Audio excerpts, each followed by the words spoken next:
We'll start on the count of 3. 1, 2, 3. I pledge allegiance to the flag of the United States of America and to the republic for which it stands, one nation, under God, indivisible, with liberty and justice for all. Thank you all, and we can tell the age group in here because we kept God in the Pledge of Allegiance. Thank you all. Sharon Dodson, you have a question?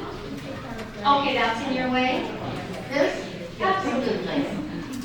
Thank you for speaking up, and we can always count on Sharon for doing that. Thank you, Sharon. I turn the meeting over to Jeff Krause, who I have to say, distinguished, intimidating to some, powerful.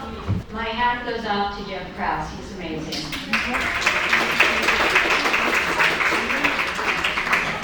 Sharon Mateo, my newly hired agent. This is an incredible crowd. Thank you everybody for coming. We've got 2 wonderful candidates to learn more about. You just got red flag. I just got red flag. We forgot to announce this for the candidates and for the, we could have done it. Our candidates, they're not going to be looking at their watches while they're talking. Jeff's going to tell them how much time they get. Linda, the attendance lady from Norta Vista for 30 years, will hold up the yellow when you have 10 seconds left to your answer. When she holds up the red, please don't stop in the middle of your sentence. Finish your thought, but don't go on to a new thought. You get the bell. Thank you, Linda, for reminding me. And sorry that I didn't red flag. As Sharon said, the submitted questions, we got a ton of them. So thank you. We're going to be covering a whole lot of subjects. We're going to be covering a whole lot more subjects than we thought, because instead of having all 3 candidates tonight, we just have 2. So we can probably get through a lot more questions. And so what we're going to do is we are going to start off with opening statements. And first up will be the challenger, Laura Gressler. And you have 2 minutes for an opening statement. Hello, I'm Lara Gressler. Growing up the youngest of 6, I often got blamed for things I didn't do. This created problems for me and for my parents who had to sort it all out, and I think I was about 5 years old when I learned the word justice. So I quickly figured out that justice means truth. It means that the wrongfully accused would be exonerated, of course, and my sibling, who actually committed the crime, would be the one who was punished. Well, it didn't always work out that way. Maybe this explains why I've spent my career as an attorney fighting for justice. And during that career of over 19 years, I have seen my fair share of injustice. I have watched guilty people go free. I have watched innocent people convicted, and I've seen victims left with no justice. As your DA, I will change this, because on my watch, guilty people are not going free. Innocent people are not getting convicted, and victims are going to get justice and the services that they need. I'll work hard on crime prevention. I'll take a holistic approach to prosecution, which includes treating things like recidivism as a public safety issue, because it is. I will charge defendants with what they actually did, nothing more and nothing less, because this is justice. See, things have gotten distorted along the way, and I suspect it has something to do with politics, money, power. But I am not motivated by those things. I am motivated by God, by hope, and by an honest desire to make us all safer. Thank you. Thank you. Next up, we have our district attorney for the past 8 years, Mike Hestrin. Good evening, everybody. My name is Mike Hestrin. I'm your district attorney. I've been the district attorney for 8 years, as you just mentioned. I want to just let you know I'm from Riverside. I was born in Riverside County. I've spent 25 years as a deputy DA and then the DA, and 25 years of my entire legal career in the district attorney's office. And so I care deeply about the county, about the people of this county, the employees, the DA's office, and public safety. Keeping this county safe from crime has been my mission, and seeking justice on behalf of the people is what I've dedicated my life to. we have stood tall in Riverside County. We are among the safest counties and places to live in Southern California, if not California. And there's a reason for that. The reason for that is that as your district attorney, I have taken a common sense, pragmatic approach to setting criminal justice policy.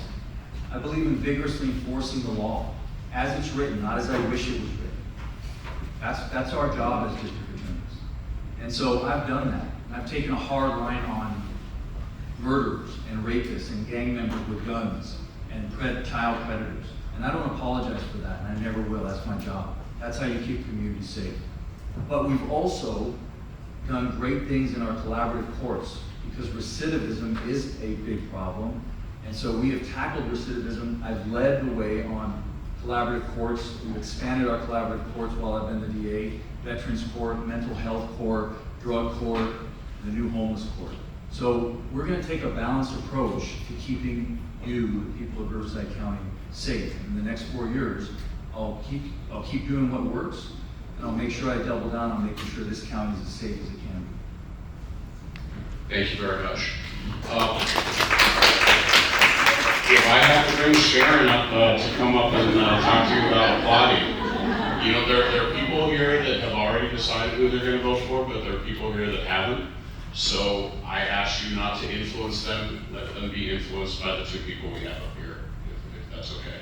At the end, we can applaud the two candidates for coming and spending their time with us. Almost all of these questions, we're going to give you a minute to respond. And then the next candidate will also have a minute. If the person who speaks first would like to add something, we will give them an additional 20 seconds afterwards. Just signal me and we can do that. The first question that I have is the DA's office, and this will be for DA Hestrin, is the DA's office adequately funded? If not, in what ways would you spend additional funds from the Board of Supervisors? So it's a great question. The DA's office has been underfunded for the population and for the number of crimes. Let me give you for instance. Over the last 8 years since I've been the district attorney, we've added 500,000 people to this county. We're now at 2.5 million people. We're the fastest growing county in California. The district attorney's office handles around 50,000 criminal cases a year. And we have to have deputy DAs do that. We have to handle about the same number of criminal cases as San Diego DA's office. We have about 100 less deputy district attorneys than they do down in San Diego. So yes, we have to grow. We have to grow with the population. The more population you get, the more crime you're going to get, and the office has to grow. And I've been successful in getting more funding from the Board of Supervisors for that purpose, but we still have a ways to go. Thank you. Ms. Ressler. I believe that it's underfunded. Is the DA's office adequately funded? And if not, in what ways would you spend additional funds from the Board of Supervisors? Well, I can't speak with personal knowledge since I'm not in that position at this point in time. However, I can say that we absolutely have been overspending, in my opinion. There are ways that we can cut costs. We're talking about having a lot of district attorneys and line deputies to pay. There's been a mass exodus that I'm aware of at least 100 to 130 is the estimate I recently heard, that have left in the last 3 years due to what I have been hearing about is low office morale. And there are ways that we can stop spending so much money. Taxpayer dollars go to a lot of things, including lengthy, unnecessary pre-sentence incarceration, so things can be sped up, things can be dealt with in a better fashion. Thank you. A response? Yeah, so the district attorney's budget is 95% personnel. So if you want to cut the DA's budget, you're going to cut people. If you cut people, you're going to diminish service. So there's no other way to cut. There's no pot of money that we spend on stuff that we just like. We spend all our money on personnel, and that's to keep the public safe, period. Thank you. Next question. There is a sacred trust between the public and its elected officials and public employees. Recently, former Riverside Public Utilities General Manager David Wright was convicted in Los Angeles for accepting bribes and other malfeasance. Can you talk about the DA's public, and this question is for, actually is for, I got lost already. I believe it's for Ms. Grassley. Could you talk about the DA's public integrity unit, and is it doing enough to ensure the public's trust in government? No, it's not doing enough. I have already heard complaints about cases that have not been filed against people who have broken the law in their public capacity. I don't know the reasoning for that because I wasn't privy to the decision-making process, but I have heard of the evidence, I've seen some of it, and it is questionable. So I think that we need to do a better job, and I think we need more transparency, because if you don't have the transparency, the public can't trust you. So I will be committed to telling everybody why I make decisions and making sure that the community is aware of that. Mr. Hestrin. So the public integrity unit at the DA's office, I reconstituted it when I took office in 2015. They've been among the most active in the state. We charged virtually the entire city structure of the city of Beaumont in my first couple of years. We have several school district folks that we've charged recently. But here's the thing. We look at cases as they come in based on citizen complaints. And the case you just mentioned is currently at our office. But what you can never do is tell the public, when a complaint comes in against an elected official, there could be a political motive behind that. So you can't run out and say, oh, this person got a complaint against them, because then you're smearing them. So you have to follow the evidence, and if the evidence isn't there, and we can't file beyond a reasonable doubt, then we don't file and we don't say anything, because that's not fair to that person. It's not fair to say, oh, he was accused of corruption, we're not gonna file, but there might be something dirty about it. You can't do that. You gotta play it straight. If I can ask a follow-up question, and we'll start once again with Ms. Grassley. In Washington at the federal level, we're seeing many violations that are not pursued due to the expiration of the statute of limitations. Is the statute of limitations for crimes committed by elected officials acting in their official capacity long enough to ensure that they're held accountable? It depends on what the statute of limitations is. I mean, is it a misdemeanor, is it a felony? There's all kinds of tolling to statute of limitations that may apply or may not apply, and certainly you have to look at whether it's been told, since that would give the DA an opportunity to still file. But statute of limitations is jurisdictional, so it's never waived. So basically, you either can file or not.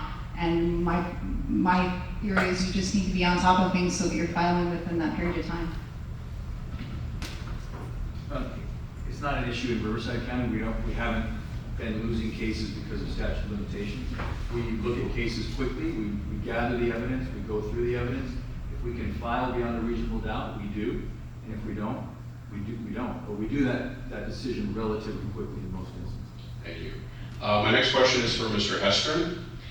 Can you name one law that needs to be passed, rescinded, or changed to help the DA's office be more effective?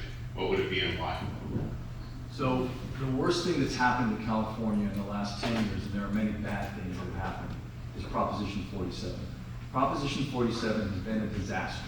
We can talk about homelessness later, but that's when the tent cities started popping up. That's when the homeless problem really just ballooned. And there's a reason for that. Proposition 47, probably unintentionally, destroyed our drug courts. It destroyed the DA's ability to force someone into treatment, which is what we used to do all the time. We used to say, you're going to go into treatment unless you want to go to jail. And guess what? They would pick treatment. We've lost that ability. So now you have a councilman standing up here saying, we don't know what to do with the resistant. That's code for the laws don't work. And so we need to come up with a way, and to do it compassionately for addicts and homelessness, people that are homeless. We have to be compassionate to them, but we have to force them into service, into their services. And so Proposition 47 has to be repealed or amended. Ms. Grassley? I agree that Prop 47 is a problem in many respects, and I agree that it needs to be amended. But I don't agree that it ties our hands in jailing people. It made felonies misdemeanors, but misdemeanors are still jailable offenses. So we need to tackle the jail overcrowding problem that we have so that we can say you're going to jail. It's still a misdemeanor, and most misdemeanors you're facing, you're in jail. So I'm not really sure why we're just saying that we can't do anything. I do believe it needs to change because you can't have people committing these crimes over and over and over and never facing a felony. So I think that it absolutely needs to be amended as well. Response? I want to just respond to one thing. There's no room at the inn. Riverside County has no jail space. Misdemeanants, no matter what the charge or what the crime is, they never go to jail. So if you charge someone with a misdemeanor in Riverside County, they get a ticket and they're out. There's no punishment, no jail punishment. Maybe a fine, but they can't. The sheriff has to release people based on a federal mandate. So misdemeanors are not ever going to jail. Can I respond? Sure. 20 seconds. So 80% of the people in our jails right now are awaiting resolution of their case. It's 79%, almost 80%. We need to hurry this process up and start resolving these cases and getting people convicted, because what's happening is these people stay in our jails, take up beds, somebody gets convicted, they get fed kicked. So we have convicted people leaving and presumed innocent people staying, and it doesn't make any sense. Thank you. My next question, I'm going to slightly go out of order just because this one is actually addressed to start with the DA Hestrin. One criticism of your office is the length of time that it takes to decide whether or not to file charges on a number of high-profile cases. Is this a fair assessment? If not, why? I'm not sure what case. Cases are evidence-driven, and so there are. I don't know what they mean by high-profile. Whoever asked that question, but most cases that come into the DA's office, and I mentioned 50,000 or so a year, are more routine cases. So when you have a big case that is high profile, or maybe a big fraud case, oftentimes there is a back and forth between our office and the investigators. So we may send a case back for more information, more investigation, and sometimes that can be lengthy. It can be several months. And I know sometimes people are frustrated by that. But when we are charging people with crimes, it's more important to get it right than it is to do it fast. And we have to make sure we get it right, because when we sign that complaint, we've taken someone's liberty. And that is a power that must be carefully guarded. So we do that. Ms. Kressel? I guess I would just add that we need to keep our talent too. So we need to make sure that people are staying at the DA's office, and I know a lot of people have left. I've been in this community a long time, working in this system. I know a lot of the line deputies. I know how unhappy they have been, and I know that they've left. So I'm just worried, why are they leaving? They need to stay and help us in this task of prosecuting these cases quickly. Response? Yes, so there's no morale problem at the DA's office. There are pockets of unhappy people. We have 700 employees. Of course, you can't make everybody happy every day. We are fully employed with deputy DAs. We have a certain number allotted to us by the Board of Supervisors, and we've hired all of them. So when one leaves for whatever reason, they do something else with their life, we've got 10 people that want to come work at the DA's office. So we'll be fine. Thank you. My next question will start with Ms. Gressley. This is sort of our lightning round. You're not going to get any rice or any turtle wax, but we do have a lightning round. There has been a lot of discussion lately about the policies of Los Angeles District Attorney George Gascon and whether or not he was fully forthcoming about his platform when he ran for office. As I said, we're going to do a lightning round covering a number of issues that are pertinent to the LA District Attorney, but are issues that are, of course, pertinent here at Riverside. So in 30 seconds or less, could each of you address your position on some of the notable stances that DA Gascon has taken? And I've got a list of them, so we'll start with Ms. Gressley. Not charging juveniles as adults. Don't agree. I don't agree with anything that Gascon is doing. So blanket policies are not my thing. So I don't agree that any blanket policies at all that might take care of my lightning round completely, but that's how I feel about that. Mr. Hestrin. Look, George Gascon has been a disaster for the people of LA County. You can see what's happening. He's destroying their county, but he's part of a larger problem. And the larger problem is this DAs driven by ideologies instead of the facts. DAs are not supposed to be social engineers trying to solve this problem or that problem by deciding what laws they're going to apply and not apply. We follow the facts, we follow the law, and we enforce the law. That's our job. If I can take it out of the context of George Gascon, just so that we can get through the issues, but you can say I'm for it, I'm against it. If you've got an additional comment, wonderful. No cash bail. And we'll start with Mr. Hestrin. I'm opposed to no cash bail. I think that it puts public safety at risk. I think there are other ways that we can reform the bail system. I'm open to other reforms like adopting the federal model, but public safety is the #1 concern of bail. If someone comes in, we've got to make sure they're not going to go harm someone else. So bail works. If there's another way to do it, I'm open to it, but I'm not in favor of ending cash bail. Ms. Gressler. I'm not in favor of the ending cash bail. I'm in favor of reforming it to the extent that we are incarcerating people because they're poor. You have one person commits a crime who has money, another person commits the same crime without money, and the person with money gets out. So this is inherently unfair, and at some point we need to figure something out. The problem is we do have a case out of the California Supreme Court called In re Humphrey. That case is not being applied right now because what it does is it makes the judge do an assessment as to whether the person can afford the bail. The problem is that judges don't want to let people out unless there are alternatives that are going to keep the community safe. So we need to make sure that we have those alternatives, otherwise we can't do anything about the cash bail system. Ms. Gressler, not prosecuting certain misdemeanors.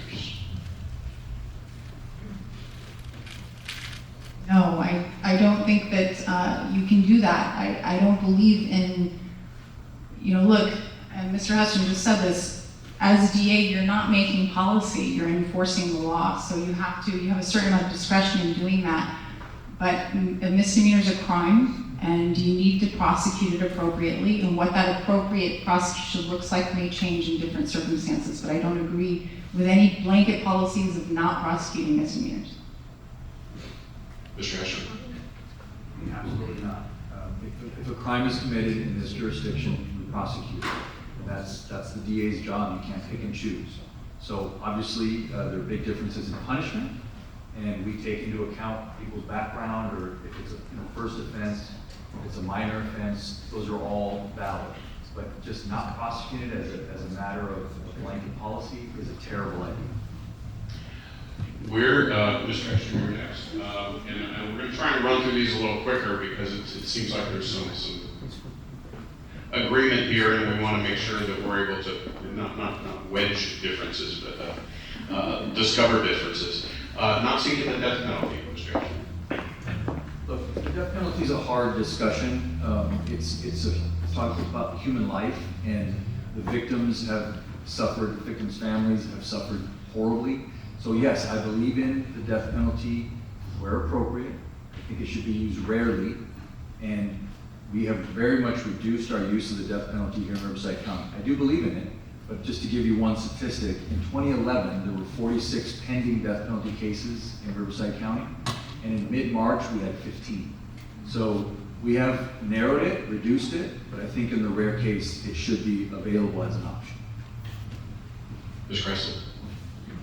In 2017, we led the nation in the death penalty, so we no longer should do that. And one reason is because it costs at least $1.1 million to try a death penalty case.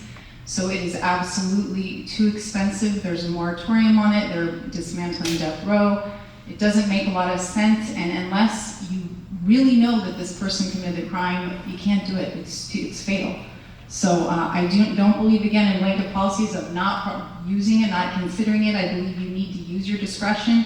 However, we should not be leading the nation in it, and we should not be spending the kind of money we're spending on it. Mr. Hestrin. Yes. The leading the nation is sort of diversion because we're talking about small numbers. You can lead the nation with 3 death penalty cases. So, for example, there are politicians in Sacramento that refuse to do their job, right? They decided that they're going to disregard the will of the people, and they don't believe in the death penalty, so they're just not going to do their job. That doesn't mean that I should stop doing mine, and I'm going to continue to do mine. The next one I have is enhancements, for Ms. Gressley, enhancements for being in the game. I definitely would not agree with any blanket policy of saying we're never filing them. There may be circumstances that come about where it shouldn't be filed in a particular case, but it really depends. I mean, there's all kinds of different facts that would be considered, whether this person ever committed a crime before, whether they were forced into the gang, whether, you know, all kinds of things. So there's a huge spectrum of considerations, but I do not believe in saying I would not ever file enhancements in gang cases. Criminal street gangs are absolutely dangerous for our community, and as DA, it's my job to make sure the community is safe. Mr. Hestrin. Gang members are a scourge on our community. Here's the truth about crime. There's a small number of individuals in every community that commit the vast majority of crimes because they commit crimes over and over and over. So if you don't do your job as DA, then crime spreads, and that's the problem. When you don't hold criminals accountable, you embolden them, and that's how you wreck a community. So it's really important that we take a hard line on gang members and people that use guns. It's important for the public. It's important for Riverside County. We're almost done through our lightning round. Mr. Hestrin, you're next. Enhancements for using a gun in a crime. Look, I can't imagine not filing a gun enhancement. If you use a gun on somebody, I think you should go to prison for a long time, because that is not acceptable. You can't minimize that. You can't say, well, you know, there's reasons why they did that. I think we ought to tell the public up front, use a gun, you're going to do significant time. You make your choice, right? We can't go in there and control what people do, but we can give the criminals the accountability and the outcomes for the actions that they chose. Ms. Gressley. Similar to the answer with respect to the gang enhancements, you know, it depends on the case, it depends on the circumstances, but absolutely there should be a consideration of filing that. We do have new laws that allow judges to actually strike that enhancement now, so maybe it turns out the judge feels that it's appropriate to strike it, but filing it is a different issue, and I think has to be taken extremely seriously, especially given gun violence these days, so we have to continue to follow those enhancements where appropriate. Last one, and this is for Ms. Gressley to start, not sending assistant district attorneys to represent the people and victims at parole hearings.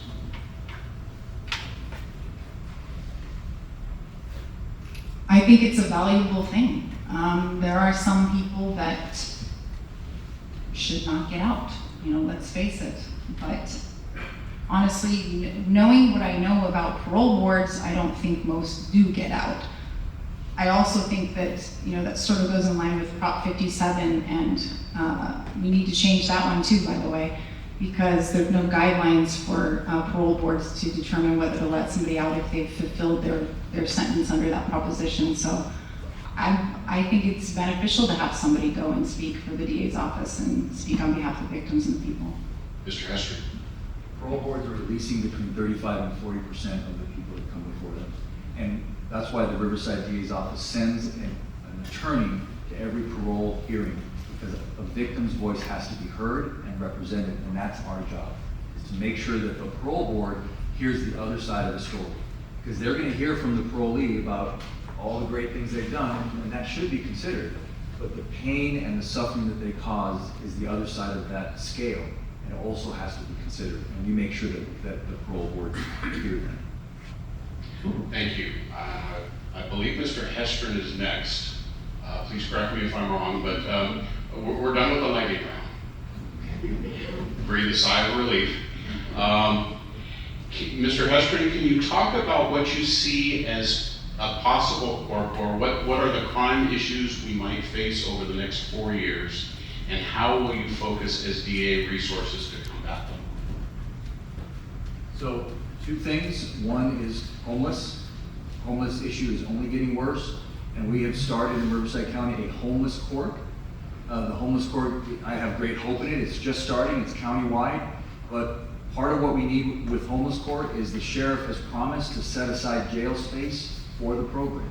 So that way, and I'm not talking about a long time in jail, but that way we can have homeless go through our program if they've committed a crime, and we can force them into service. We've gotta, as a society, we've gotta get used to that. There are certain people that need to be forced to mental health services or addiction services. It's not cruel, it's actually compassionate. Ms. Gressler? The collaborative courts is great.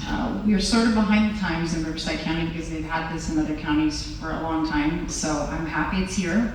I do believe, though, we need to stop only reacting to crime, we need to prevent it. So we need to get to the root of the problem, to speak to people that are on the front lines, that know exactly what's going on, nonprofits as well, people who interact with the homeless on a daily basis, and we can figure out what causes them to commit these crimes and try to prevent it before it happens and before they come in, because we're not going to have a lot of beds in the jail until we figure out our jail overcrowding problem.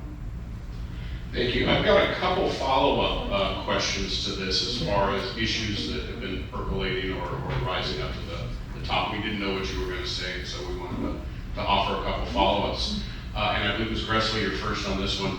Can you talk about the fentanyl problem and how the DA, what role the DA can play in combating that?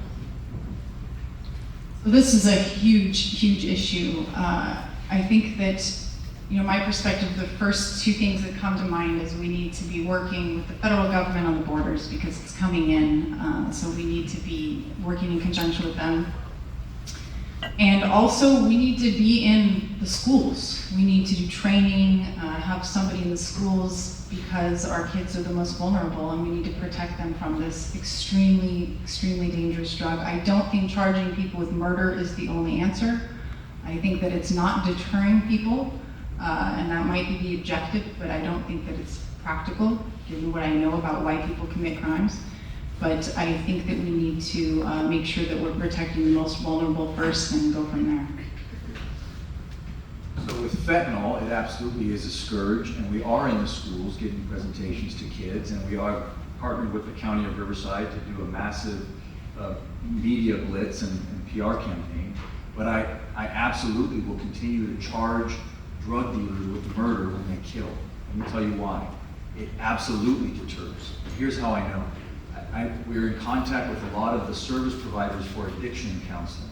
And what they're telling me is in their group therapy sessions, word is spreading that in this county, if you deal fentanyl, you're going to be charged with murder. They're going to stop doing it, and we're going to continue to take a hard line on this. Along the same questions, as far as over the next 4 years and what we'll face, Mr. Hestrin, can you talk about illegal guns and ghost guns? Illegal, there's a huge trade in illegal guns. I mean, it's drugs, it's guns, it's fentanyl. And so, for example, we have a gang impact team that works, it's a task force. And they were started in 2015. They have currently taken 1,000 illegal guns off the street. Many of them are ghost guns, taken from gang members, taken from criminals. And so I'm a big supporter of legal gun ownership, but when getting guns out of the hands of criminals is critical to keeping the crime rate down. Ms. Gressler? I'm all for it. Violent crime is up too. The statistics show that it's up almost 30% since 2014. So, I don't have all of the answers, I don't have all of the statistics, but I can tell you that some of those violent crimes involve guns and illegal guns. I'm all for the Second Amendment and for people having their gun rights, but I think that we need to make sure we're doing everything we can to prevent gun violence. I agree with Mr. Hestrin on that one. Response? I just want to clarify, violent crime is up in Riverside County since 2014, but it's up far less than 30%. It's 16% from that time, but all of our surrounding counties are up double or triple that. So we are facing a crime wave, but we've just done a lot better because of the policies that we have here and our sheriff and our police chiefs. This is, This is the next question in the order, and based on what was just said, it'll be an opportunity for you both to expand on this. The perception among many is that crime, especially violent crime, is on the rise. What methods would you do as DA to both address the reality and the perception? And I believe that's Mr. Hestrin. We are facing a crime wave. There's no question about it. Violent crime is up around the nation. Look, in 2020, murder rate in California was 31%. It's the highest it's ever been recorded. And so we're facing that as well in Riverside. It's gone up. It just hasn't gone up as much as all our neighbors. And so we have to continue to take a hard line on guns and gangs and violent criminals. And they need to be locked up and where they can't endanger the public. And there's a lot of other things we do to prevent crime, but that's the main one that we need to focus on. Ms. Presley? The statistics I have for Riverside County violent crime are from the FBI stats, and it does show 28.4% since 2014. So whether that's, I don't believe that's incorrect since it's the FBI stats, it's on the website, anybody can go and look. But we need crime prevention. We need to figure out why people are committing crimes and actually prevent them. We can't just be reactive to these things anymore. We need to figure it out, and I will work hard on that. Thank you. My next question is for Ms. Presley. One of the most difficult tasks for a district attorney is to review and determine if police officers should be charged for their actions in the line of duty. What standards would your office use to determine when to prosecute a police officer for their actions? Same standards I would use to determine whether to prosecute anybody, because police officers are not above the law. Police officers may be justified for certain reasons. That may be the case, or it may not. But we cannot treat them above the law. I respect them. I love law enforcement. I am a big proponent of law enforcement. But I do believe that sometimes, they are not prosecuted in this county. In fact, I don't know how many have been prosecuted here, but I don't think it was many in the past several years. And I don't know about that. That's questionable, because if you get a lot of money from law enforcement, maybe you don't prosecute them. And so that's a question in my mind, and I know it's a question in the public's mind as well. So I would like Mr. Hestrin to answer that. Happy to. So we do prosecute police officers routinely. We actually have prosecuted one for murder on an on-duty shooting. So when the evidence is there, we will prosecute. So the problem is there's a narrative floating around that police officers are the problem, and the DAs have to target them and go after them and lock them up, and that's just nonsense. And so that's the whole Gascon narrative. That's the narrative of the new radicals that are trying to take over DA's offices, and it's demoralizing police, and it's leading to terrible results on our streets. It's got to stop. Follow the evidence, don't follow the narrative. Thank you. My next question is for Mr. Hestrin. And this was touched on briefly earlier, but we'll delve a little deeper. One of the biggest issues facing cities and counties across California is homelessness. There are many causes of homelessness and many proposed solutions. Most crime violations committed by homeless individuals involve misdemeanors: drug use, panhandling, trespassing, petty theft, others. Homeless individuals often have countless citations and FTAs, failures to appear, on their record. As the county prosecutor, what role can and should the DA play in combating homelessness and homeless crime? Well, we have a role to play, and we're doing everything we can. And since Proposition 47 ruined our drug courts and took away our ability to file cases, certain cases, we don't have the same leverage. And so we're now engaging in homeless court, and we're working with our different partners, probation, and police departments and the sheriff, to try to force people as best we can into service. Look, the solution is mental health and addiction services, not long jail sentences. But getting them to get those services is the key problem. Ms. Presley? Again, it's about prevention. And the fact that we don't have the same leverage, we do have the leverage and we need to use it. We also need to talk to nonprofits, because I have talked to them And they are telling me that many of these people actually want the services. So, you know, you have to reach people in a certain way, and we have to work with people on the front lines to figure out the problem to prevent it before it happens so that people aren't victimized. Mr. Hestrin, rebuttal. Yeah, the vast majority of homeless don't want the services, that's the truth. They'll take a night in a shelter, but they don't want to stay because they don't want to abide by the rules. They're driven by addiction. I feel for them, but that's what's driving them. See, I've lost my place again. I believe Ms. Gressley is next. And this goes to the quality of the questions that were submitted because they seem to flow one to another. We've all heard about AB 109, Prop 47, and Prop 57, and other legislation and state initiatives that have impacted, for better or worse, the state of law enforcement and crime in California. But very few of us can speak to the detailed successes and unintended consequences of much of many of these. I'll do a little twist. Can you talk about a specific piece of legislation or voter initiative passed in recent years that you believe has had a positive impact on law enforcement and crime? Ms. Gressley.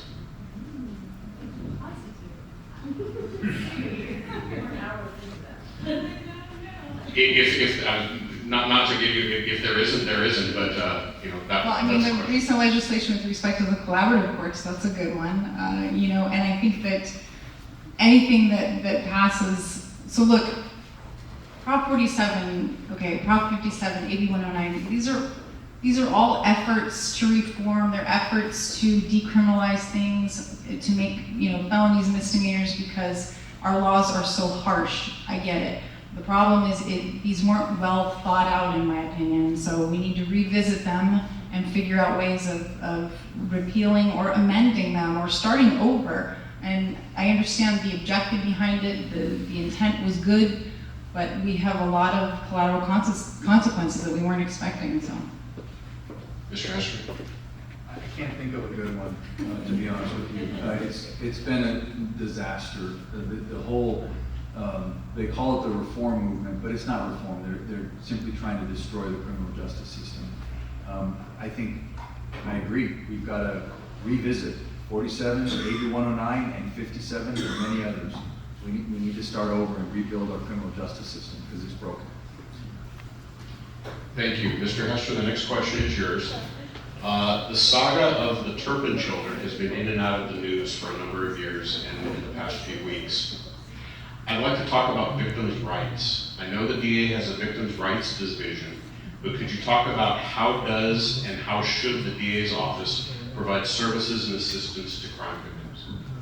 I'd be happy to. So we do have a division of victim services. We have about 80 to 85 victim specialists that work with victims. They get them ready for court. They help them deal with the consequences of trauma and crime.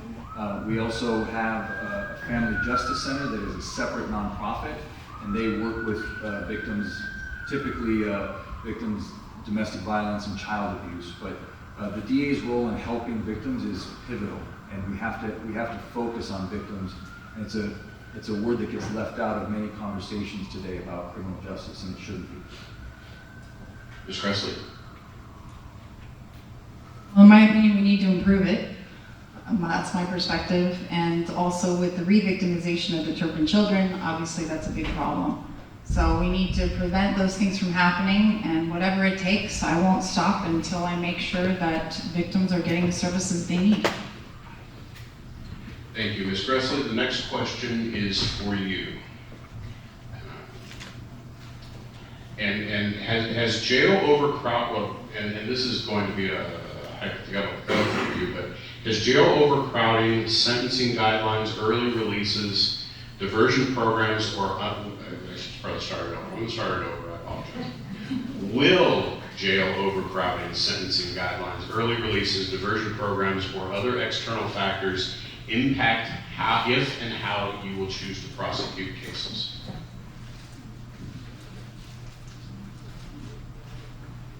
They may impact how I prosecute cases in the sense that the jail overcrowding problem has to be fixed. So we have to get our discovery early, because what you see in the courts is, like I said, 80% of these individuals in the jail are pre-sentenced, so they're presumed innocent, awaiting resolution of the case. Why?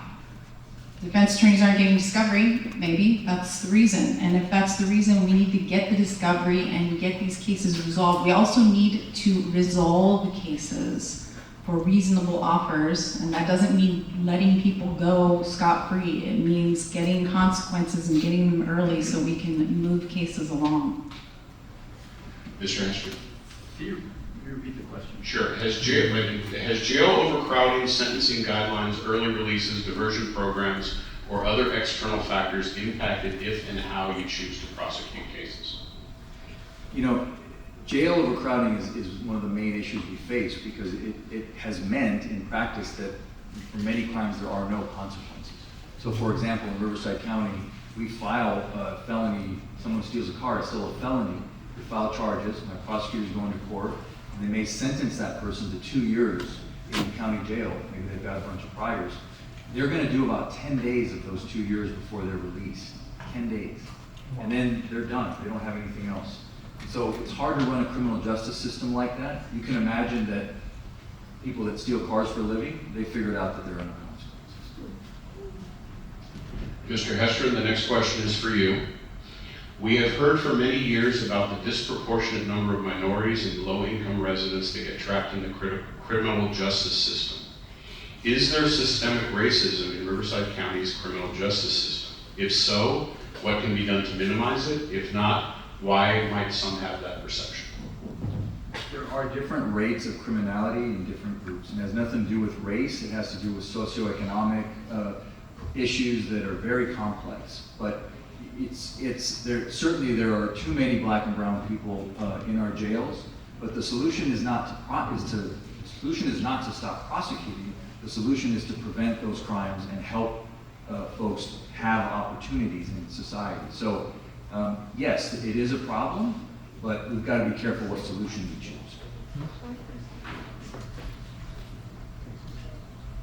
Ms. Gressler?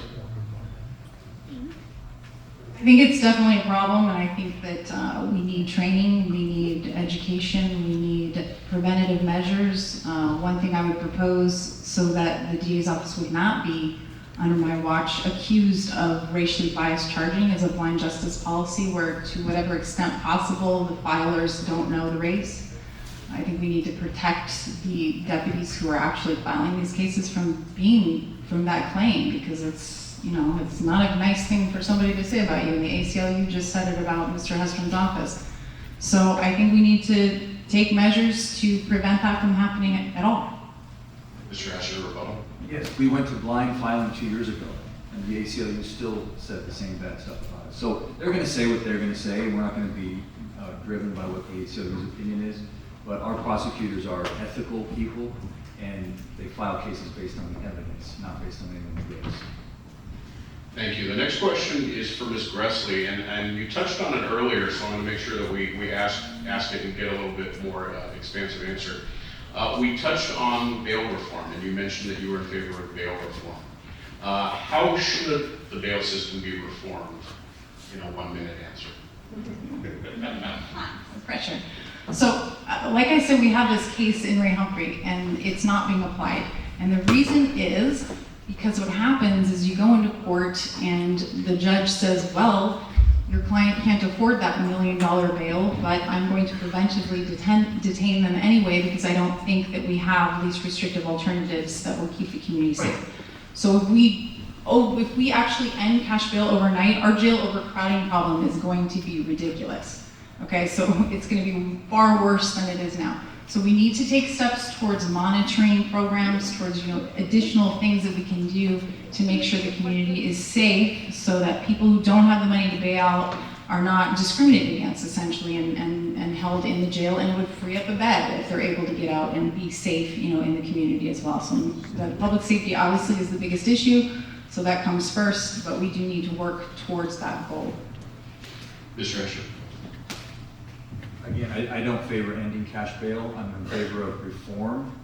We could adopt some of the federal policies, but Ms. Gress is right. It probably would result in more people being in jail, not less, because the federal system focuses almost exclusively on public safety, and they err on the side of public safety, so it might mean that someone who could bail out would now be in jail based on the charge. But if we're going to reform this system, we have to be very careful, because in places where they've had zero bail, the violence has been out of control and the victimization has been out of control. We cannot do that in Riverside County. Thank you. My next question is for Mr. Hestrin. In recent years, there has been an increase in the number of alternative justice programs, such as Veterans Court, Youth Court, Drug Court, and as was talked about earlier, HOME, which is the Homeless Outreach Mediation and Education Program. Can you talk about the pros and cons of these alternative solutions and where you stand on them? So not only do I support it, I completely embrace these courts. They're innovative.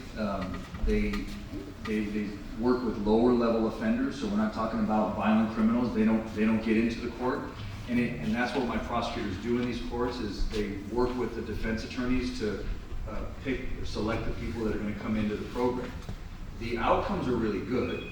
Obviously, the defense attorneys want everyone in the program, and we don't want the violent offenders in the program, but they're very successful. And so as in the next 4 years, I'll expand or continue to support these courts.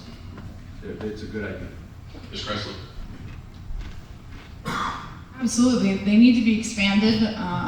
I want to promote them, foster them, and I also think that there are problems that I've seen with, for example, in Veterans Court. You have some veterans that come in, they don't have a lawyer, they don't know of the options, so I believe we can change that. We can make sure that they know of the option, if they're just representing themselves that day. So there's some, issues that go on with getting them into the program, and I think that we need to stop objecting to allowing them to get the treatment that they need, because the DA's office does object, and we need to give them a chance to reclaim their lives.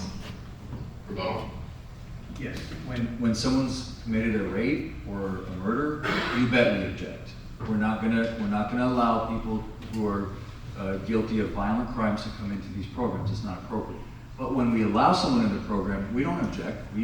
We're in there pushing the same treatment that everybody else gets. Okay, just a few more questions. Ms. Presley, you're up next. I want to talk about plea bargaining. We had a previous district attorney, and I'm not previous, who some said would overcharge suspects in hopes of extracting a plea bargain out. What criteria would you use in consideration of offering or reaching a plea bargain with the suspect instead of going to trial? Most cases need a plea, and the reason is it saves a whole lot of taxpayer dollars, and that's a lot of times what justice looks like, is resolving the case early for what it's worth. Overcharging still happens. I can attest to it. I have very many examples of overcharging. It still happens, and it does coerce guilty pleas early, because somebody facing 20 years will take 5, even though they really only committed a crime that they would be subject to 1. So it does happen. It's wasting taxpayer money. I've seen it happen, so I know it happens, and it needs to stop. Mr. Hestrin? I'm not surprised Ms. Presley thinks that there's overcharging. She spent her entire career as a defense attorney. That's her perspective. I don't take anything away. Defense attorneys are important, but you don't want them in the DA's office. There's a difference. And so what I would say about overcharging is we have to charge the cases based on the evidence, not based on some kind of nebulous financial consideration. You can't go to a family and say, we would have charged this case and got you justice, but you know what? It's too expensive and the taxpayers can't afford it. That's not how it works. You've got to get justice based on the evidence. I need to respond. Sure. I have not spent my 19 years as a defense attorney. I have spent some of that time as a defense attorney, which gives me a very unique perspective on the criminal justice system and what is wrong with it. I actually spend my time trying to get innocent people out of prison, because 8 to 12% of people incarcerated today are innocent. This is a problem, okay? And so the DA can absolutely impact that. And I know that there's overcharging, because I've had cases that were overcharged that ended up with a dismissal or with looking at life and get 4 months in jail, or 2 strikes down to a 415 misdemeanor. So I know it's overcharging. I'm not a miracle worker in those cases. The case was overcharged and filed the wrong way, and that's why it ended up the way that it did. Next question is for Mr. Hestrin, I believe, and it involves the grand jury. The DA has the discretion of filing criminal charges themselves or taking a case to a grand jury for an indictment. What criteria do you use to determine which route to take? There are many times, we use the grand jury routinely on public integrity cases, corruption cases, complex fraud cases, or a case that's unique enough where we want the public's input. So if a case is just different and we want the public to weigh in on the charging, we can take the case to the grand jury, and we do routinely do that. Ms. Gressler? I don't think it should be routine. It should be rare. It should be something that is not a regular case. For example, the Costco shooting shouldn't have gone to a grand jury. It was an off-duty police officer who gunned down and killed a man and injured his parents in a crowded Costco. The question was whether it was justified, whether it was self-defense. This happens all the time, and I don't think it's appropriate to send it to grand jury. I think then you hide behind a no bill with a no indictment, and then it's sealed, and nobody gets to know, and there's no transparency. So I don't agree with that. Grand jury should be for things like assisted suicide with a spouse who has somebody in pain and they help them die, and should we prosecute? So the morals of the community come into play. That's when a grand jury is appropriate. So a grand jury is, again, Ms. Gressley's lack of experience in a prosecutor's office is showing, because a grand jury is just one of the ways that we can take a case and get the initial indictment. It happens routinely in every DA's office. We take many cases to grand juries, and we're not hiding behind anything. The Costco case was a very difficult case, a strange case. This officer was holding his 1-year-old child in his arms when he was attacked by the man and then ended up firing. So it was a case where we wanted the public to weigh in on drawing a line. It was a difficult line to draw. And the Attorney General has now charged that case, but guess what? They didn't charge murder.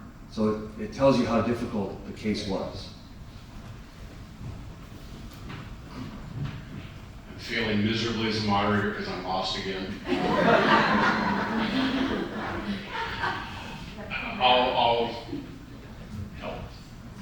It's Ms. Gressley's question.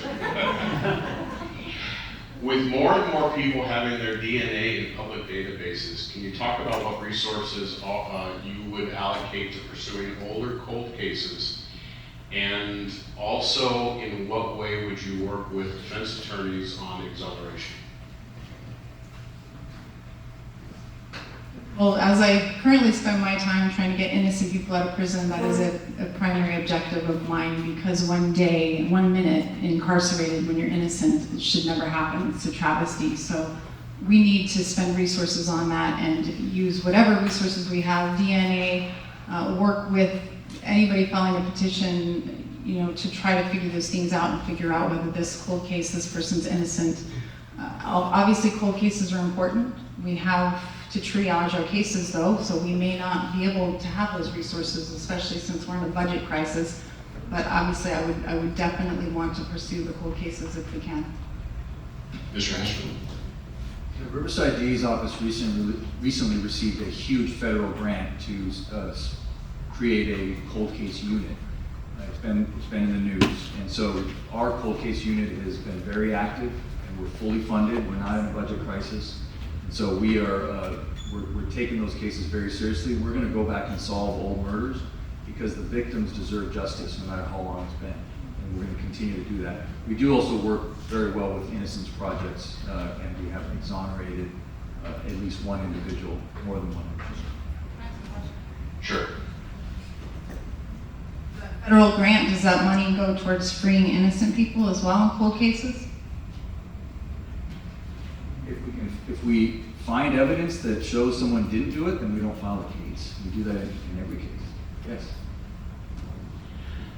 So our last question, before we get to closing statements, we've put these people through a gauntlet, haven't we? I was going to say, and I have to applaud our timekeeper, Linda Baker, because anytime you can keep attorneys, I have to make an attorney.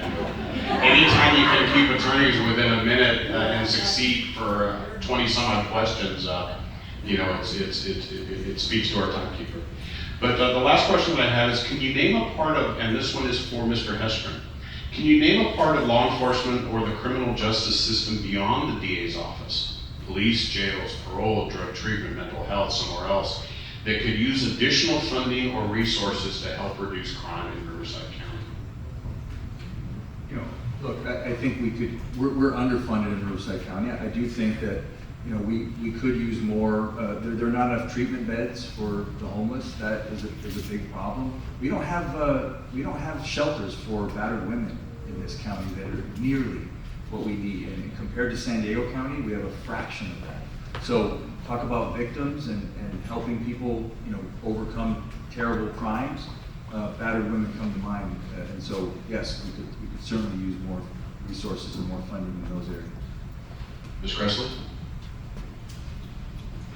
I actually agree with that, because I was going to say the Family Justice Center. I think that it's underfunded, underused. People don't know about it.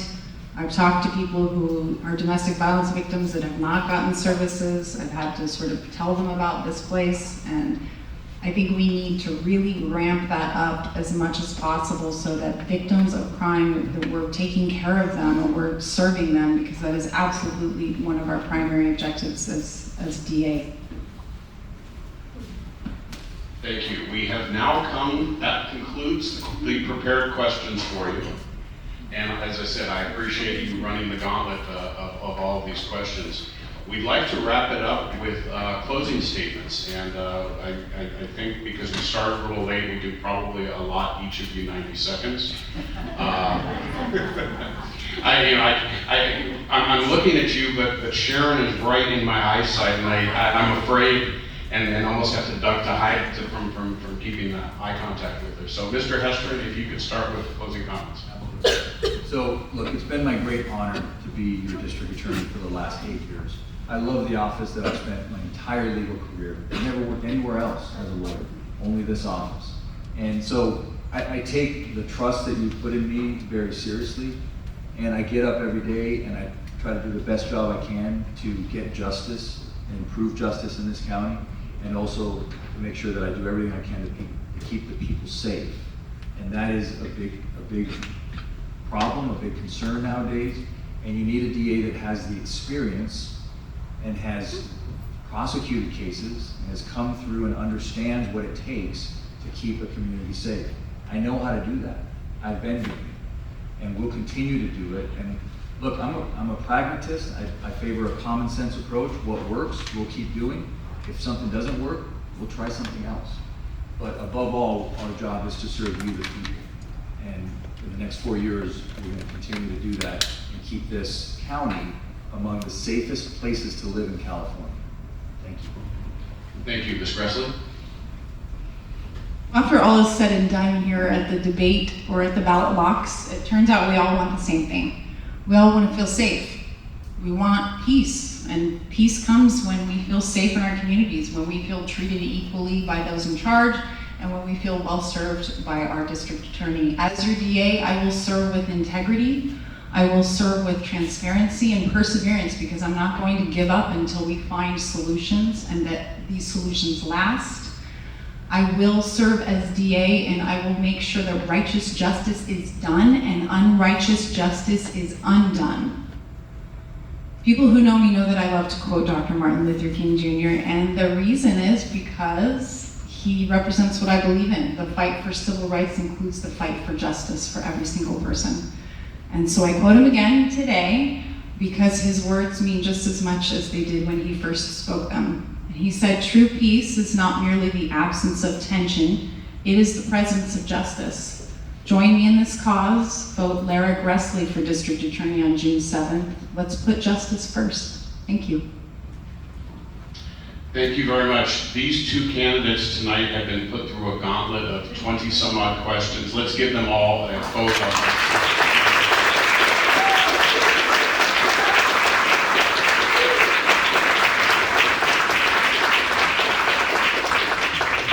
we hope that you have a little bit more insight to the beliefs of each of these candidates and encourage you. You've got 2 months, a little over 2 months before the election.